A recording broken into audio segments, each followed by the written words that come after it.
Assalamualaikum. Waalaikumsalam, silahkan masuk. Silahkan duduk.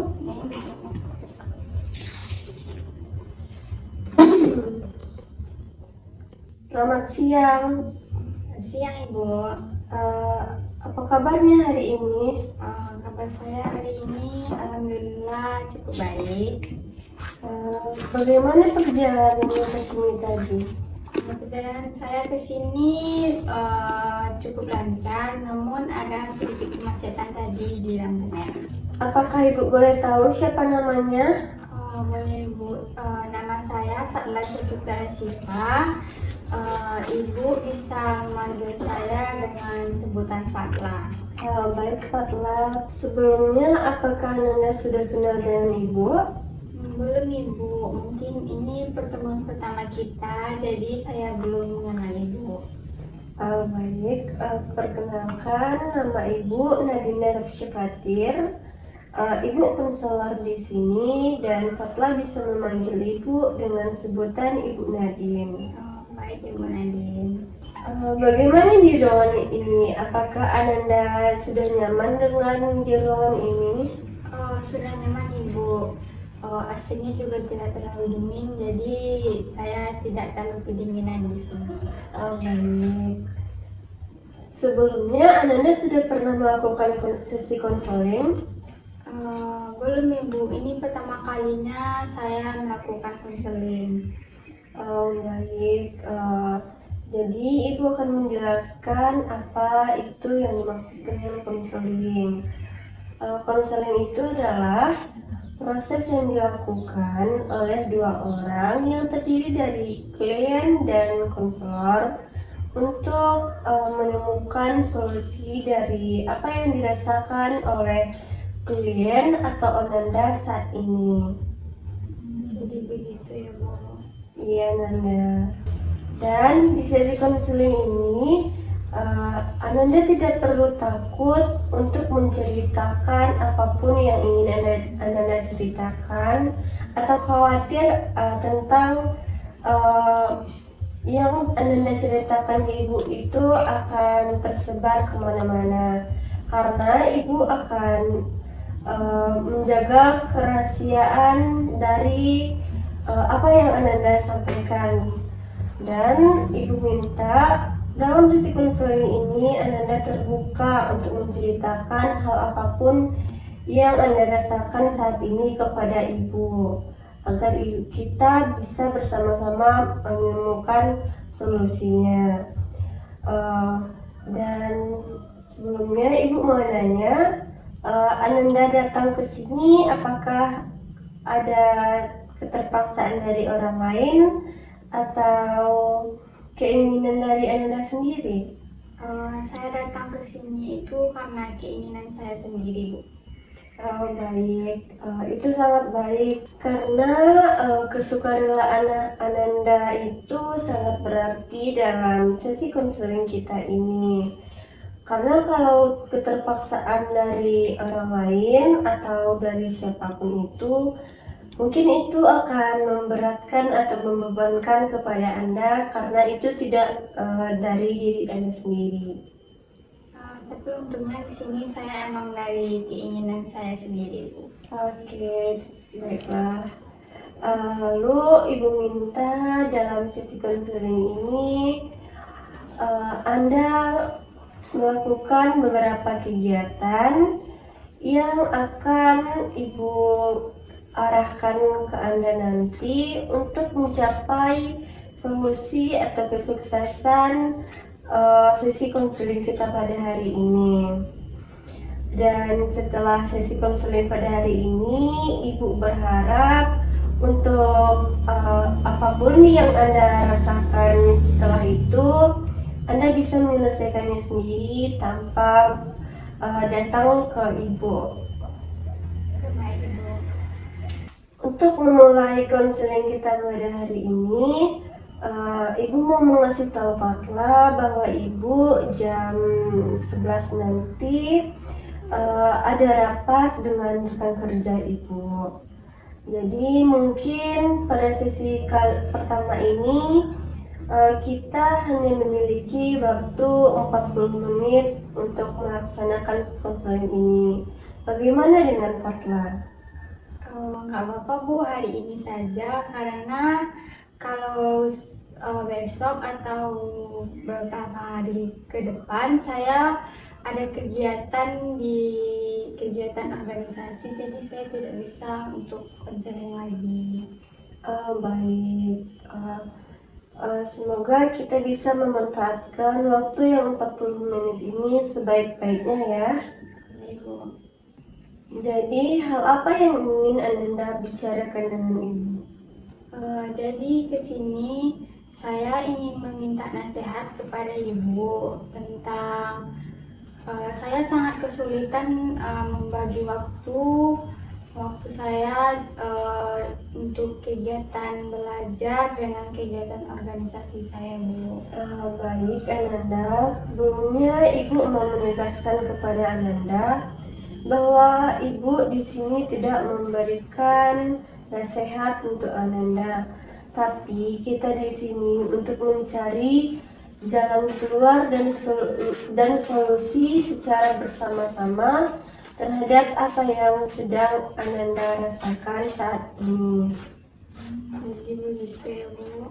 Ya Ananda, dan Ibu mau memberitahu Ananda boleh melakukan apa saja di sini dan boleh mengekspresikan apapun di sini, tetapi Ananda tidak boleh merusak fasilitas yang ada di ruangan ini. Ananda boleh menangis, Ananda boleh marah, Ananda boleh kesal, tetapi Ananda tidak boleh melakukan hal-hal yang merugikan di tempat ini. Oke, baik Ibu. Baik, bisa Ananda ceritakan lebih lanjut kepada saya apa yang membuat Anda merasa sangat gelisah saat ini? Jadi saya yang pertama itu kesulitan mengatur waktu untuk belajar, Bu, dan juga kegiatan di organisasi itu cukup banyak dan membuat saya kelelahan juga, dan waktu untuk belajar saya menjadi sedikit, Bu. Jadi dari yang Anda sebutkan tadi, menurut Ananda mana yang perlu atau yang sangat penting kita bahas terlebih dahulu? Dari yang saya sebutkan tadi, Bu, yang sangat mengganggu saya saat ini yaitu kegiatan organisasi saya yang terlalu banyak dan sangat mengganggu waktu untuk istirahat saya. Baik Ananda, boleh Ananda ceritakan lebih lanjut? Jadi kan Bu, akhir-akhir ini kegiatan organisasi itu bisa dikatakan cukup padat, seperti ada acara seminar dan kegiatan sosialisasi lainnya gitu. Dan besok paginya itu saya juga masuk pagi dan membuat saya sering telat bangun dan telat untuk masuk ke kelas. Saya memahami apa yang Anda rasakan saat ini. Mungkin di situasi yang Anda alami saat ini sangat berat bagi Anda dan mengganggu konsentrasi Anda dalam belajar. Ya, betul, Bu. Boleh dilanjutkan? Karena saya mengikuti organisasi itu, Ibu, nilai saya juga menjadi menurun karena saya juga lebih fokusnya ke organisasi karena kegiatannya begitu banyak. Jadi nilai untuk tugas-tugas itu saya sering melalaikannya. Nilai Anda menurun. Iya, Ibu. Mungkin itu karena kesibukan yang Anda lakukan saat ini. Boleh dilanjutkan? Dan karena nilai saya itu menurun, Bu, saya juga takut IPK saya lebih rendah dari sebelumnya. Saya mengerti apa yang Anda rasakan saat ini karena hal tersebut bisa berdampak pada PK Ananda. Mungkin untuk pembagian waktu itu sangat sulit ya bagi Ananda, sehingga Ananda menjadi kewalahan karena mengerjakan hal-hal yang sangat banyak dalam waktu yang bersamaan. Betul Ibu, karena waktu yang sangat singkat itu juga membuat saya sedikit kelelahan dan tidak ada waktu untuk belajar jadinya. Sepertinya Ananda kelihatan sangat kelelahan dan kewalahan akan hal itu ya. Betul Ibu, dan orang-orang di sekitar saya juga tidak ada yang peduli dengan saya saat ini. Dan Ananda merasa tidak ada yang peduli dengan Ananda. Iya Ibu. Saya mengerti, mungkin di kondisi yang saat ini Ananda lalui itu cukup berat ya bagi Ananda. Iya betul Ibu. Saya dapat menafsirkan rasa lelah Anda muncul karena kegiatan Anda yang terlalu sibuk dan ketakutan akan nilai Anda yang menurun. Lalu lingkungan Anda yang tidak memberikan semangat atau support dan Anda merasa tidak dipedulikan oleh mereka. Betul Ibu, yang Ibu sampaikan mungkin menggambarkan keadaan saya saat ini. Tuhan Anda. Lalu bagaimana Anda menanggapi akan hal itu? Biasanya jika kegiatan yang begitu banyak, saya biasanya lebih memilih istirahat terlebih dahulu dan mengesampingkan kegiatan organisasi atau kegiatan belajar saya. Oh begitu ya. Terus jika saya sudah merasa lebih baik dan tidak lelah lagi, baru saya akan melanjutkan kegiatan atau tugas-tugas saya yang sudah menumpuk. jadi ketika Anda merasa lelah dengan akan semua itu, Anda memilih untuk beristirahat dan mengesampingkan semua yang Anda rasakan ya.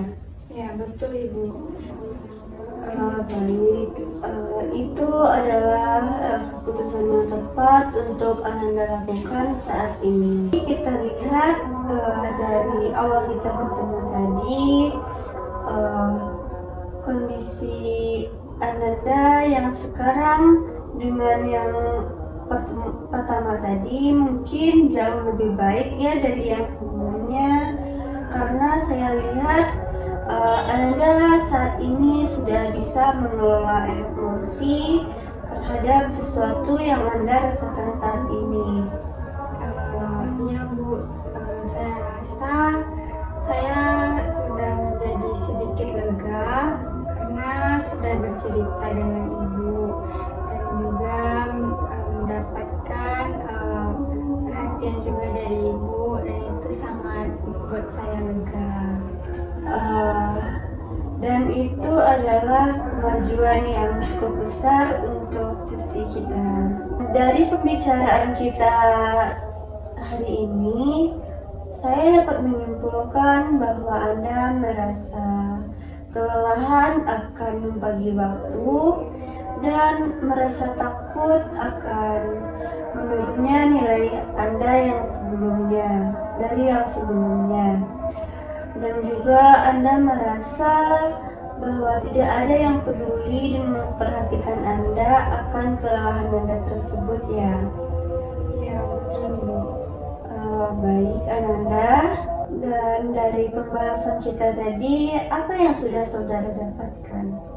Yang saya dapatkan, saya tidak perlu menuntut diri saya untuk melakukan semua kegiatan itu dalam satu waktu. Saya juga bisa mendahulukan kegiatan yang lebih penting terlebih dahulu. Iya Nanda, mungkin itu adalah suatu perubahan yang telah kita dapatkan dalam sesi konseling kita pada hari ini. Bagaimana perasaan Nanda setelah melakukan konseling pada hari ini?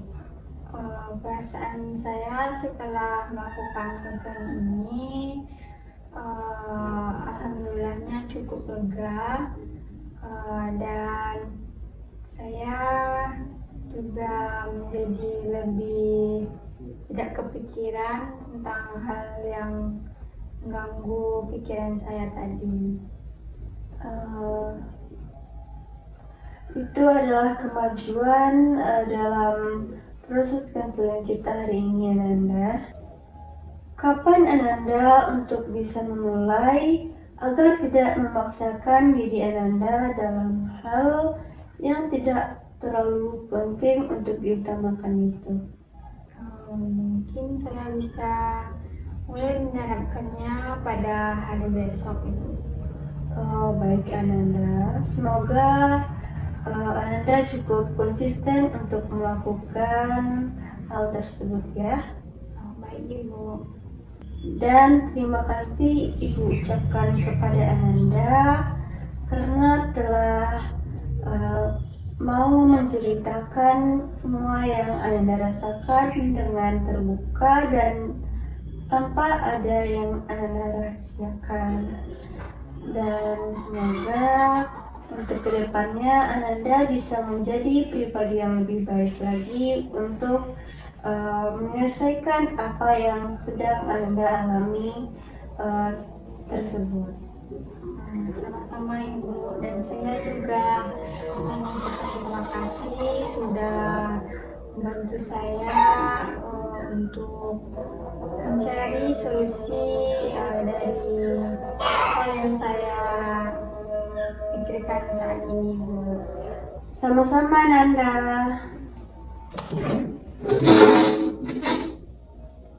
Mari